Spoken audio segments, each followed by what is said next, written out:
So what's the most you've ever shelled out for a flight ticket? I bet it's nothing close to this. Today, we're diving into the story of one single flight ticket that cost an absolute fortune and ended up sparking a nationwide crisis, bringing India's biggest airline to its knees. You're not going to want to miss this. Take a look at this number, 54,000 rupees. What do you think that buys you? Maybe a couple of months' rent in a big city, a brand new laptop? Well, you'd be wrong. This was the price for something much, much smaller. That's right. 54,000 rupees was the price for a single, one-way domestic flight. Insane, right? This all blew up when actress Nia Sharma posted her boarding pass online, and it just went completely viral. But this wasn't just about one crazy expensive ticket. It was a huge warning sign that a massive storm was hitting Indian aviation, and this one had absolutely nothing to do with the weather. And let me tell you, Nia Sharma was definitely not the only one feeling the pain. Her viral post was just the tip of the iceberg. What started as one airline's problem very quickly spiraled into a full-blown travel nightmare for pretty much everyone across the country. So just how bad did it get? Well, picture this. On a single day, IndiGo, India's largest airline, canceled over 850 flights. Just gone. Airports in Delhi, Mumbai, Bengaluru, you name it, were plunged into total chaos. We're talking endless queues, mountains of luggage everywhere, and thousands upon thousands of furious, stranded passengers with absolutely no idea what was going on. Now, this chaos struck right at the heart of what IndiGo was known for, being on time.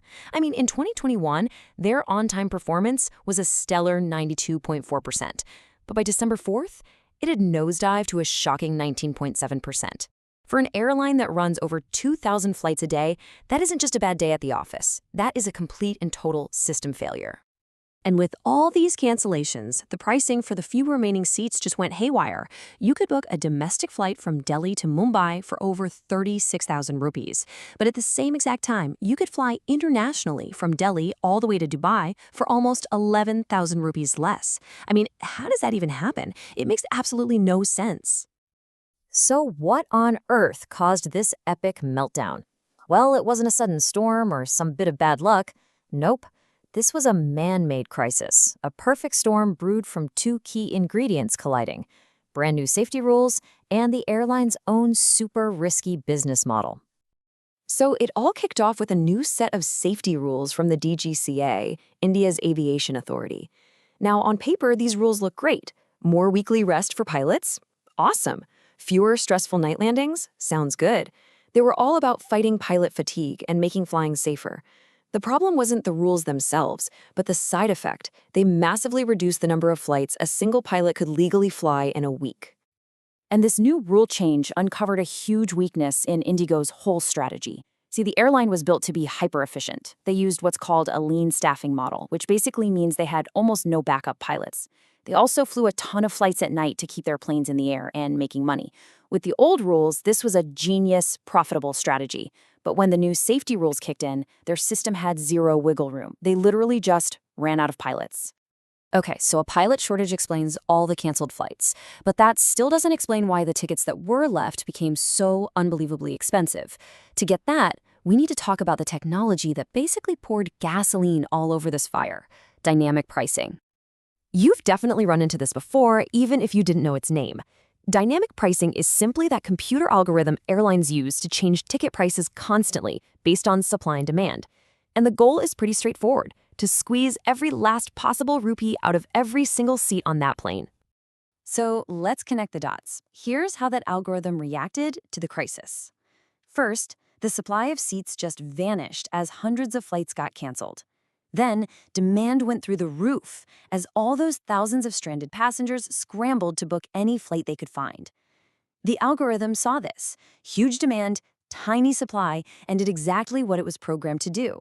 It jacked up the prices to the absolute maximum, which is how we ended up with that 54,000 rupee ticket.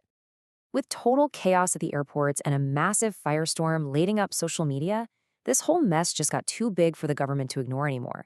They had to step in, and fast, to try and get things under control. And the response was swift. On December 5th, regulators gave IndiGo a temporary break from some of the new rules just to get planes back in the air. But the very next day, the hammer came down. Show cause notices were fired off to the CEO, the government slammed emergency price caps on all domestic flights, and a special panel was set up to figure out exactly what went so wrong. So these new government caps set a maximum price you could be charged, and it was all based on how far you were flying. They ranged from 7,500 rupees for short flights up to $18,000 for the longest domestic routes. This was really just a temporary band-aid, but it was designed to stop the crazy price gouging and protect travelers until things calmed down. Facing all this pressure, IndiGo finally came out with a public apology. The CEO even admitted to misjudgment and planning gaps, which is pretty direct. They promised to get things back to normal within about a week and announced they were setting up a new crisis management group, hopefully to make sure this never happens again. So while the immediate chaos might be over, the really big question is still hanging in the air.